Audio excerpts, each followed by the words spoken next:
नमस्कार दोस्तों, स्वागत है आप सभी का एक बार फिर से आपके अपने प्लेटफॉर्म पर, जहां पर मैं आज आपके सामने कुछ ऐसी चीज़ों पर डिस्कशन करने वाला हूं जो आप सभी के मन में डाउट है।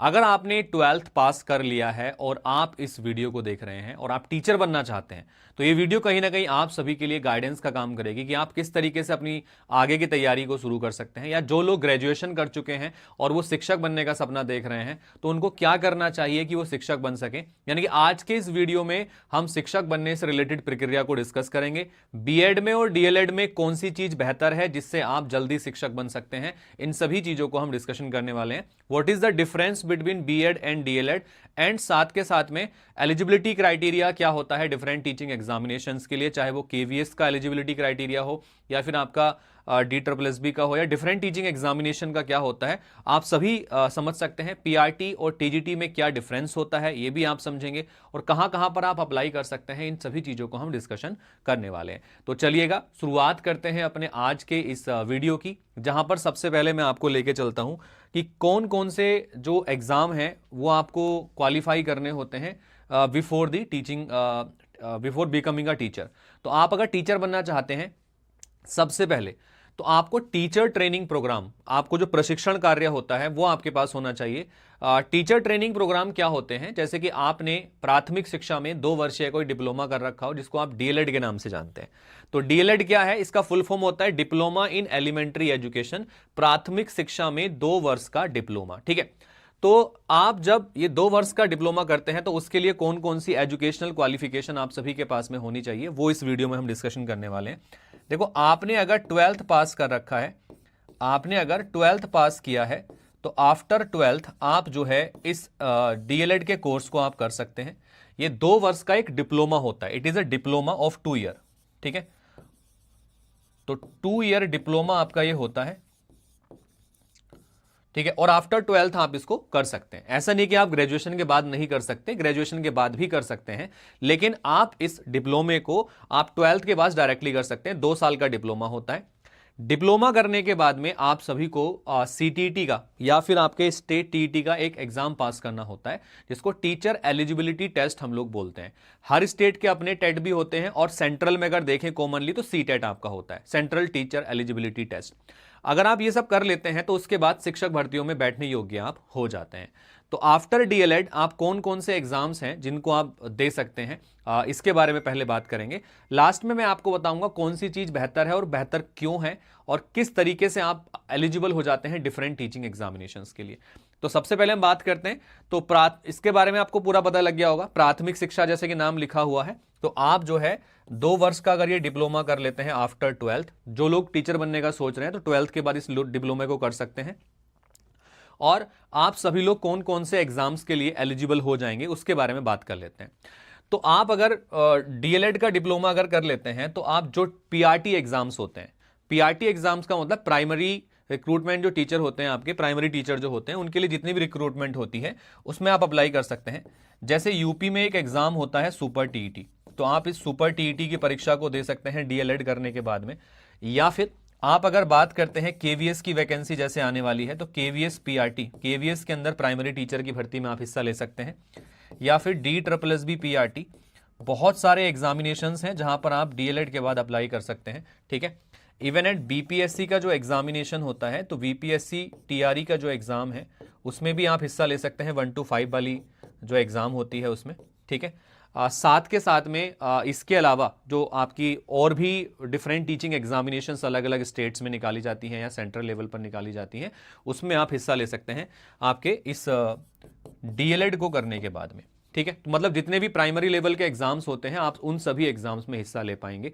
दूसरी चीज, आपको एलिजिबिलिटी क्राइटेरिया अगर देखना है कि प्राइमरी टीचर के लिए, पीआरटी टीचर के लिए एलिजिबिलिटी क्राइटेरिया क्या है, कि आपने डीएलएड कर रखा हो, है ना, साथ में आपके पास में जो सीटीईटी का पेपर 1 है वो आपने क्वालिफाई कर रखा हो।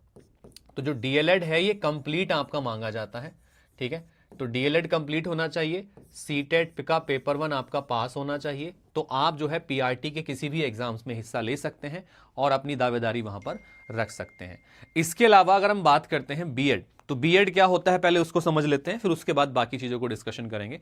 ये आपका एक प्रोग्राम होता है जिसको बैचलर ऑफ एजुकेशन के नाम से हम जानते हैं, है ना। बीएड मतलब बैचलर ऑफ एजुकेशन के नाम से इसको जाना जाता है। अब ये भी आपका देखो पहले तो ये 2 वर्षीय प्रोग्राम होता था, फिर उसके बाद 1 वर्ष का हुआ, फिर वापस से आपका ये 2 वर्ष का हो गया।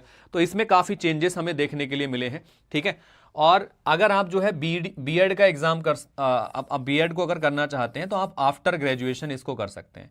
यानी कि आपका 12th होना चाहिए, 12th के साथ ग्रेजुएशन आपने कर रखी हो, तो ग्रेजुएशन के बाद में आप इस एग्जाम को कर सकते हैं, ठीक है। तब उसके बाद में आप बीएड का जो एजुकेशन प्रोग्राम है उसमें हिस्सा ले सकते हैं और इसको पास कर सकते हैं। बीएड जब आप क्वालिफाई कर जाते हैं तो बीएड पास करने के बाद में आपके पास जो ऑप्शंस खुलते हैं वो टीजीटी एग्जाम्स के बनते हैं, या अपर प्राइमरी लेवल पर या टीजीटी एग्जाम्स के लिए आप एलिजिबल हो जाते हैं। तो आइए देख लेते हैं एक बार। तो एलिजिबिलिटी एग्जाम जो होते हैं आपके उसमें कौन कौन से एग्जाम्स में आप हिस्सा ले सकते हैं। जो जूनियर टीचर के एग्जाम होते हैं, जूनियर टीचर मतलब जो 6 to 8 वाले आपके टीचर होते हैं, जिसको अपर प्राइमरी के नाम से भी आप जानते हैं, तो वहां पे आप हिस्सा ले सकते हैं इसमें। टीजीटी यानी ट्रेंड ग्रेजुएट टीचर की वैकेंसी में हिस्सा ले सकते हैं, और पीजीटी पोस्ट ग्रेजुएट टीचर की वैकेंसी में आप हिस्सा ले सकते हैं। अब ये भी अलग अलग वैकेंसीज निकाली जाती हैं, जैसे कि यूपी के अंदर निकाली जाती हैं। यूपी टीजीटी आपने अगर फॉर्म डाला है तो यूपी टीजीटी में आप हिस्सा ले सकते हैं। इसके अलावा आपने केवीएस टीजीटी में हिस्सा लेना है, ठीक है। केवीएस टीजीटी और पीजीटी दोनों में आप हिस्सा ले सकते हैं। इवन एट आपका ईएमआरएस का एग्जाम होता है, तो ईएमआरएस के एग्जाम में आप हिस्सा ले सकते हैं, जो टीजीटी और पीजीटी लेवल पर आपका होता है, ठीक है। तो आप बीएड के बाद में टीजीटी और पीजीटी लेवल एग्जाम के लिए एलिजिबल हो जाते हैं। जो टीजीटी पीजीटी एग्जाम होता है, अगर मैं बात करता हूं तो टीजीटी एग्जाम्स 9 to 10 तक होता है, और आपका जो पीजीटी एग्जाम्स होता है वो 11-12 वालों के लिए होता है, ठीक है। तो आप इनमें हिस्सा ले सकते हैं।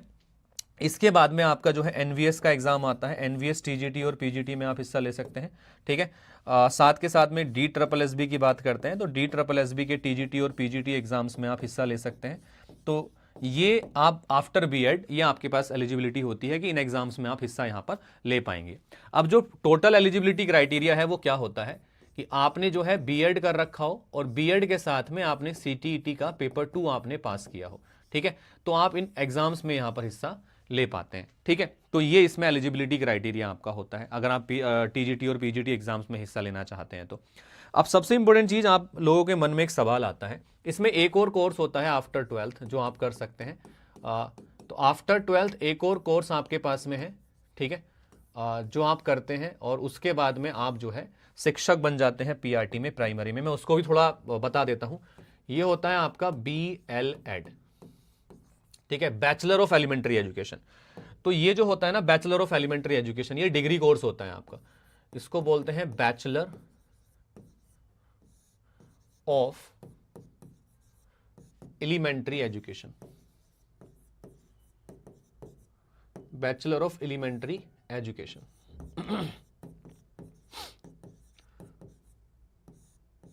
ठीक है, शिक्षा स्नातक भी इसको बोला जाता है यहां पर।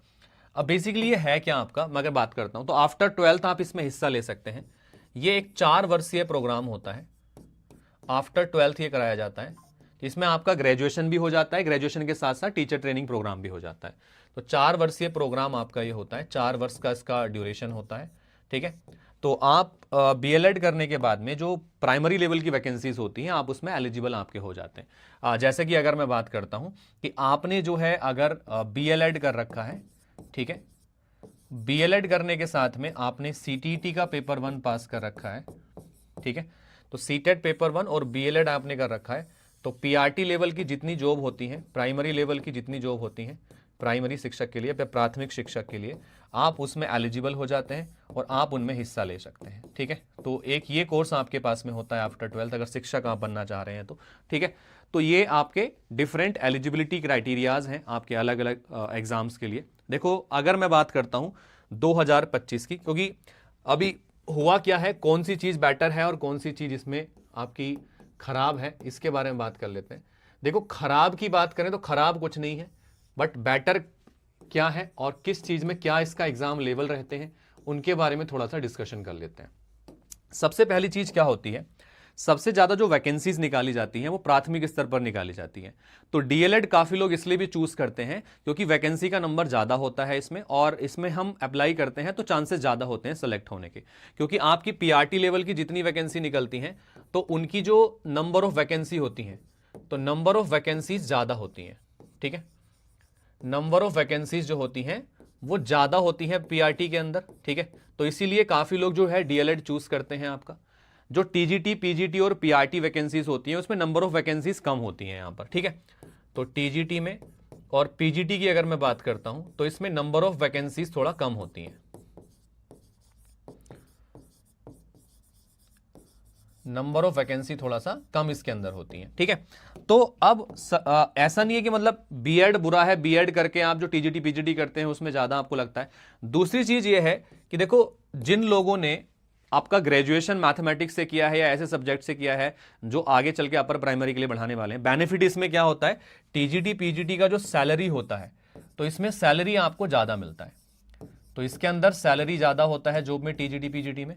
इसका सैलरी इसके कंपैरिजन में कम होता है। डीएलएड के द्वारा प्राथमिक शिक्षक की जो सैलरी होती है वो टीजीटी पीजीटी के टीचर से कम होती है वहां पर, ठीक है। तो ये फायदा यहां पर है इसका। दूसरी चीज ये है कि डीएलएड के बेसिस पर आप जो है जितने भी आप टीचर बनते हैं उसमें आपके एक प्रमोशन प्रक्रिया होती है कि आप अगर पहले प्राइमरी टीचर एज ए भर्ती हुए, प्रमोशन प्रक्रिया की मैं बात कर रहा हूं, तो एज ए पीआरटी टीचर अगर आप भर्ती होते हैं तो उसके बाद आपका प्रमोशन होता है, देन आप टीजीटी टीचर में आप जो है प्रमोट होते हैं, ठीक है। ये इसमें काफी समय लग जाता है आपका, ठीक है। लेकिन यहां पे अगर आप टीजीटी लेवल पर अगर आप भर्ती होते हैं, टीजीटी लेवल पर अगर आप टीचर बनते हैं तो उसके बाद में आप पीजीटी लेवल पर आप प्रमोट होते हैं और पीजीटी लेवल के बाद में आपका प्रमोशन होता है प्रिंसिपल लेवल पर, ठीक है। तो प्रिंसिपल लेवल पर आपका जो है प्रिंसिपल लेवल पर आपका प्रमोशन यहां पर हो जाता है। तो ये जो है आपके डिफरेंट इसमें एलिजिबिलिटी क्राइटेरिया है, कौन सी चीज़ बेटर है, कौन सी चीज़ आपकी कैसी है, वो मैंने पूरा डिटेल एक एनालिसिस करने की कोशिश करी है आप सभी के लिए। आप में से जितने भी दोस्त ऐसे हैं कि what to do after 12th to become a teacher, है ना, ये जानना चाहते हैं कैसे हम 12th के बाद टीचर बने या ग्रेजुएशन के बाद किस तरीके से शिक्षक बन सकते हैं, तो इस प्रक्रिया को फॉलो करके आप जो है अपने टीचर बनने के सपने को पूरा कर सकते हैं। तो डीएलएड अगर आप करते हैं तो सीटेट का पेपर 1 आपको क्वालिफाई करना पड़ता है या कोई भी स्टेट का टेट का पेपर 1 क्वालिफाई करना होता है जिस स्टेट से आप बिलोंग करते हैं, या फिर आपको अगर बीएड किया है तो सीटीटी का पेपर 2 या आप जिस स्टेट से हैं उसका पेपर 2 क्वालिफाई करना होता है टीचर एलिजिबिलिटी टेस्ट का, देन आप जो है शिक्षक यहां पर बन सकते हैं। इसके अलावा अगर आपका कोई भी डाउट है या आप किसी कोर्स के रिगार्ड्स में क्वेरी चाहते हैं या कोर्स आप लेना चाहते हैं तो मैं उसके बारे में आप सभी को बता देता हूं। तो आप देख सकते हैं ये हम जो है टेक्स्ट बुक के ऊपर डिफरेंट टीचिंग एग्जाम्स की प्रिपरेशन आपको कराते हैं, ठीक है। तो आप जो है अगर कोई भी कोर्स परचेज करते हैं यहां पर तो आप कमल कोड यूज करेंगे तो आपको मैक्सिमम डिस्काउंट यहां पे मिल जाता है। या फिर अगर आप किसी भी कोर्स के बारे में इंक्वायरी चाहते हैं तो मुझे इस नंबर पर व्हाट्सएप कर सकते हैं, ठीक है। आप मुझे व्हाट्सएप करेंगे इस नंबर पर तो डेफिनेटली आपको यहां पर मैं जो है सारी इंफॉर्मेशन जानकारी प्रोवाइड करा दूंगा आपको किसी भी कोर्स के रिगार्ड्स में, ठीक है। ये मेरे टेलीग्राम का क्यूआर कोड है, अगर आप टेलीग्राम जुड़ जाते हैं तो डेली नोटिफिकेशंस वगैरह जो आते हैं टीचिंग एग्जाम्स के, टीचिंग जॉब से रिलेटेड, वो हम यहां पर पोस्ट करते रहते हैं। डेली क्लासेस की नोटिफिकेशन भी आपको यहां मिलती रहती है। सर्च करके भी ज्वाइन कर सकते हैं कमलदीप सर टेक्स्ट बुक, या स्कैन करके भी आप ज्वाइन कर सकते हैं, ठीक है। चलिएगा, उम्मीद है आप सभी लोग अपनी सक्सेस के लिए हार्ड वर्क यहां पर कर रहे होंगे। तो मुलाकात होगी आपसे अगली वीडियो में, तब तक के लिए all the best, take care, thank you and जय हिंद।